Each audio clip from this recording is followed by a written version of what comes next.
Hi, thank you for tuning in. I'm Jay Pongonis with HXGN TV. Today we're going to talk about Hexagon Smart Maps, and we have Marek Brilski from Hexagon Geospatial. Marek, thank you for joining us. Thank you for inviting me, Jay. Marek, can you tell us about a Hexagon Smart Map, what it is and what it does? Hexagon Smart Maps are lightweight applications that solve distinct business problems. We deploy them on the cloud, people use them in the browser or on mobile devices. Okay, so I know that when you build a Hexagon Smart Map, one of the keys to that is the geoprocessing. Can you tell us a little bit about geoprocessing and some of the improvements that have been made to that? That's a very important area of our system. We've put a lot of effort to improve it compared to what we had last year.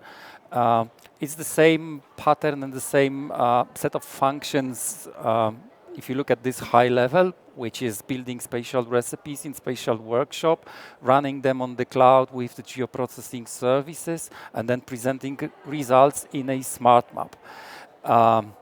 Over the past year, we've put a lot of effort to improve the scalability of the geoprocessing service so that it runs faster, it better does the distributed geoprocessing with multi-threaded approach on the server side. We've also done a lot of improvements on the client side in spatial workshop. When you build spatial recipes, you can now use more operators, more types of ports. We've improved the way you can test spatial recipes on the cloud, and right directly from the test option, you can automatically create a smart map which is ready to use, which means we automatically generate user interface for the spatial recipe if only standard types of data are used, and then that smart map is saved and is ready to be published to Map Exchange and ready for execution. A lot of good stuff, I believe. That's great. That's wonderful. Now, you mentioned connecting to data. Geoprocessing is nothing unless you connect it to content. How do you connect to content in a smart map? Content is obviously key to all that we do with geoprocessing. There are two ways of doing that. One is, call it a standard way. You do have the data, you upload that to the cloud, to MapChest, and then you run geoprocessing on the data that's in MapChest, and you output the results to MapChest too, and then you visualize those results in a smart map. Over the past year, we also worked on connecting the data that is available on the cloud, and that is free, which is a Landsat and Sentinel-2. Both are now in production, and we also we have done an additional step, which is automatic post-processing of that data. If you think about, for example, Landsat data, it comes with multiple files. Each single band is a separate file, and then on the fly we can combine it into a multispectral image and place that multispectral image for further analytics on MapChest. That's great. Cool, isn't it? Yeah, that's really good.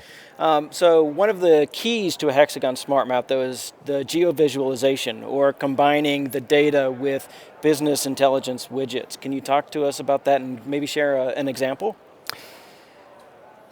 This is another area where we have been working very hard to improve our capabilities. Over the past year, we've added a lot of additional charts. We've got a new what we call BI wizard, which is a drag and drop thing.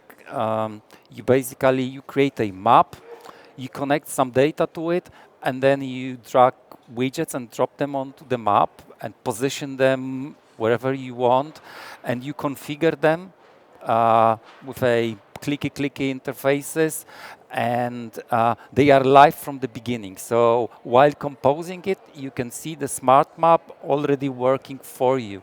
And then you just save that configuration, and that represents a smart map.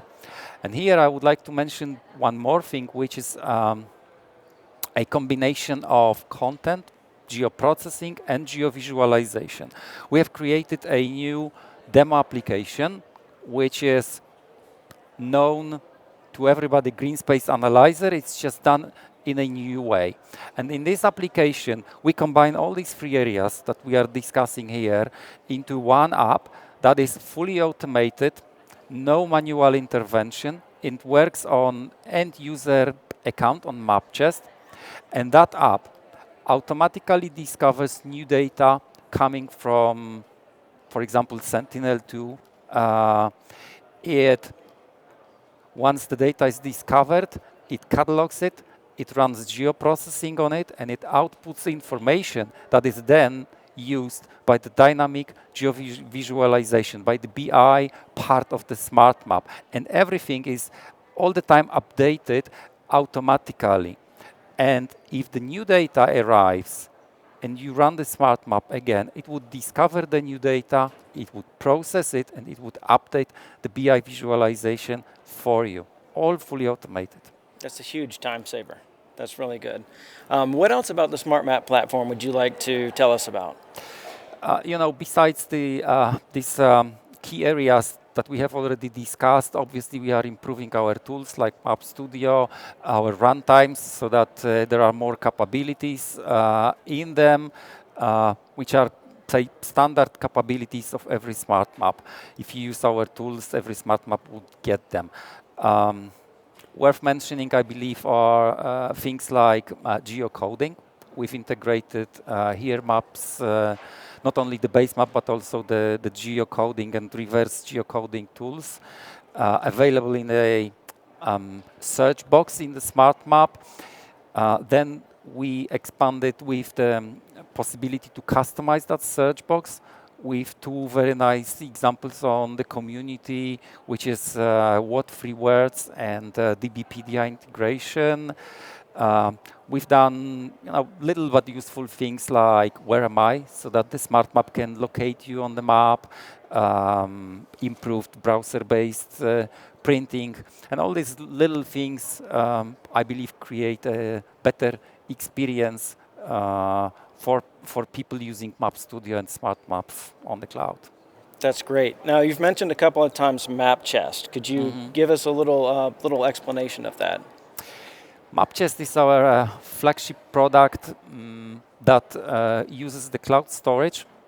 You can host geospatial data on the cloud, and MapChest is the client. We usually actually say MapChest thinking about not only about the app, but also about the storage.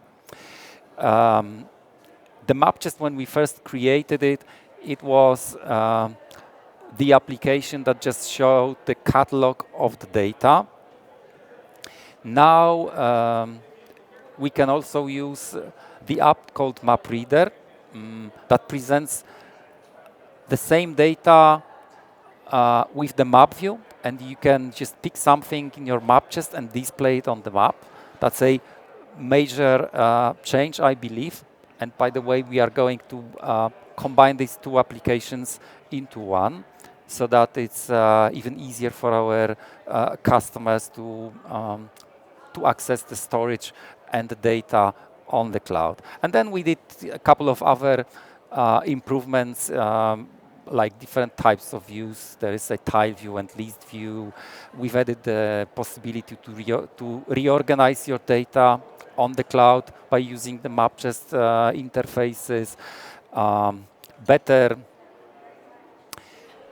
Better approach to metadata, more metadata visible, possibility to update some metadata fields by customers so that they can search for data in an easier way, additional filters. Lots of stuff coming in. It's been a busy time for us with smart maps. It's an important improvement. So Hexagon Smart Maps, thank you, Marek, very much for joining me. If you would like to see more episodes, please tune in to hxgntv.com. And if you would like to learn more about Hexagon Smart Maps, please visit hexagongeospatial.com. I'm J. Pangonis. Thank you for tuning in.